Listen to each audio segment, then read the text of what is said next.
Hello and welcome. आज हम कुछ इम्पोर्टेंट वर्ड्स और फ्रेजेस के बारे में बात करेंगे जिनका इस्तेमाल हम अक्सर गलत करते हैं। आप बताएं कि अगर किसी की शादी की सालगिरह हो तो आप उन्हें कैसे विश करते हैं। आप ये बोलते हैं हैप्पी मैरिज एनिवर्सरी या फिर हैप्पी वेडिंग एनिवर्सरी। अक्सर मैंने सोशल मीडिया पर देखा है कि हम बोलते हैं हैप्पी मैरिज एनिवर्सरी, जो कि गलत है। तो ठीक क्या है? तो चलिए ऐसे ही कुछ वर्ड्स हैं जो रेगुलरली हम गलत करते हैं। पहला है हमारा marriage anniversary versus wedding anniversary. सबसे पहले बात करते हैं कि एनिवर्सरी क्या होता है। A date that is the fixed number of years after the date of some important or special event. Marriage is a legal relationship between husband and wife. जैसे कि love marriage, arrange marriage, a relationship in general. Whereas wedding is a marriage ceremony and the meals and the party that usually follows a wedding gift. और wedding anniversary क्या हुआ? The celebration every year of the date when two people were married. इसलिए wedding anniversary का use ज़्यादा ठीक है marriage anniversary की बजाय। सिंपल वर्ड्स में मैं आपको बता देता हूँ कि मैरिज क्या है? एक रिलेशनशिप, एक रिश्ता दो लोगों के बीच में।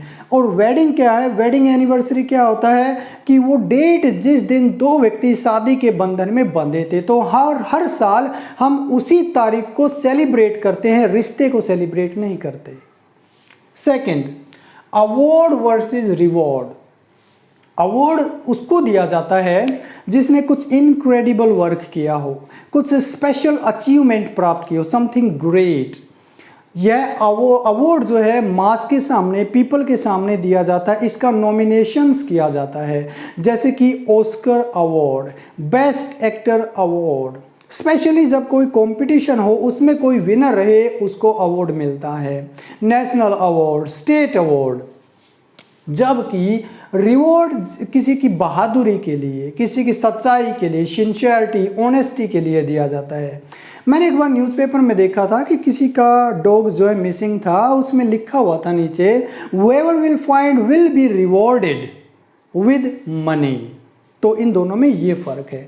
थर्ड है रिप्लाई वर्सेस आंसर। जैसे कि आप क्वेश्चन पेपर अटेम्प्ट करते हो, आपके सामने क्वेश्चन पेपर है तो उसका आप आंसर लिखते हो, यानी कि उसमें सॉल्यूशन आपको लिखना पड़ता है। जबकि रिप्लाई में कोई क्वेश्चन किया एंड यू जस्ट रिप्लाइड, आपने केवल उसका उत्तर दिया, उसमें सॉल्यूशन है या नहीं इट डजेंट मैटर, लेकिन आंसर में सॉल्यूशन होता है। Third, always versus daily versus every day. Always का मतलब है एट ऑल टाइम्स, हमेशा। For example, I always speak truth, मैं हमेशा सच बोलता हूँ। I always close the door of the fridge when I open it, मैं जब भी फ्रिज के डोर को खोलता हूँ हमेशा उसको बंद करता हूँ।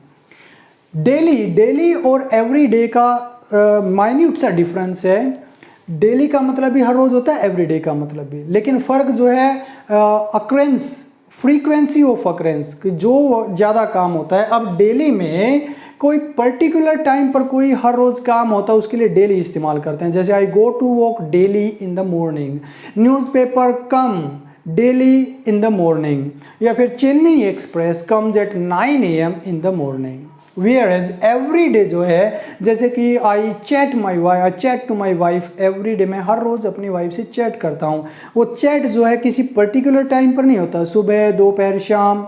वैसे वाइफ मैंने गलत लगा दिया, वाइफ के साथ चैटिंग नहीं होती, आप गर्लफ्रेंड कह सकते हैं या फिर फियांसी कह सकते हैं। एनीवे, और अब जो है अराउंड वर्सेस राउंड, दोनों का ही मतलब है सर्कुलर मोमेंट। जैसे कि the earth revolves round the sun और the earth revolves around the sun. British English में दोनों का हम इस्तेमाल कर सकते हैं, लेकिन अमेरिकन इंग्लिश में इस मीनिंग में केवल अराउंड का इस्तेमाल किया जाता है, क्योंकि जबकि around is more formal than round. Next is author. Author is a person who is the originator of a book, novel, etc. Narrator, one who tells the story, जो कोई स्टोरी बताता है इन ए फिल्म, इन ए बुक। ज़रूरी नहीं है कि उस film और मूवी में वो अपीयर हो। Writer is a person who rights a piece of literature, article, novel, etc. Novelist one who rights novel, जो नावल लिखे वो नोवलिस्ट, जो ड्रामा लिखे ड्रामेटिस्ट, जो प्ले लिखे वो प्ले राइट। थोड़ा सा अंतर है। Next, look and see and watch. Look का मतलब है using your eyes at somebody something, especially at a particular direction. For example, look at me, look at that flower. किसी particular direction में देखना हम उस वक्त करते हैं look, I'm looking for something. Next है see मतलब using your eyes at somebody something in general, consciously और unconsciously। जैसे कि मेरा आप की तरफ मैं देख रहा हूँ, कमरे में दूसरी चीज़ें भी मुझे दिखाई दे रही है। सो नॉर्मली देखना सी, और वॉच का मतलब है to pay attention for a time, कुछ समय के लिए, यानी कि ध्यान से कोई देखना। स्पेशली वॉचिंग टेलीविज़न, जब हम टेलीविज़न देखते हैं तो दूसरी तरफ हम नहीं देख पाते। नेक्स्ट है बिगिन, स्टार्ट एंड कमेंस। तीनों का मतलब होता है शुरुआत, शुरू करना, लेकिन तीनों में ही फ़र्क है। बिगिन का मतलब होता है, बिगिन में एक ग्रेजुअल कमेंसमेंट होता है, धीरे धीरे कोई काम होना। जैसे कि the share prices begin to drop in 2021। और स्टार्ट का मतलब है सडननेस होता है, इमीडिएसी होती है। जैसे कि कोई क्विज चल रहा है, आपके लिए कम टाइम मिलता है, हम जैसे घड़ी देखते वक्त बोलते हैं your time starts now. Suddenness, अचानक से कोई काम जल्दबाजी में करना हो तो हम उस वक्त स्टार्ट बोलते हैं। जब बिगिन जो है रिटर्न में ज़्यादा इस्तेमाल किया जाता है, और स्टार्ट जो है स्पीच में और स्पोकन इंग्लिश में ज़्यादा इस्तेमाल किया जाता है। कमेंस का मतलब भी शुरुआत करना होता है, लेकिन ये वर्ड ज़्यादा फॉर्मल है। For example, our examinations will commence on Monday. हमारी एग्जामिनेशंस मंडे को शुरुआत होंगी। दूसरा, एक और आपसे, किसी भी मशीनरी पर आपको बिगिन मिलता है या स्टार्ट मिलता है?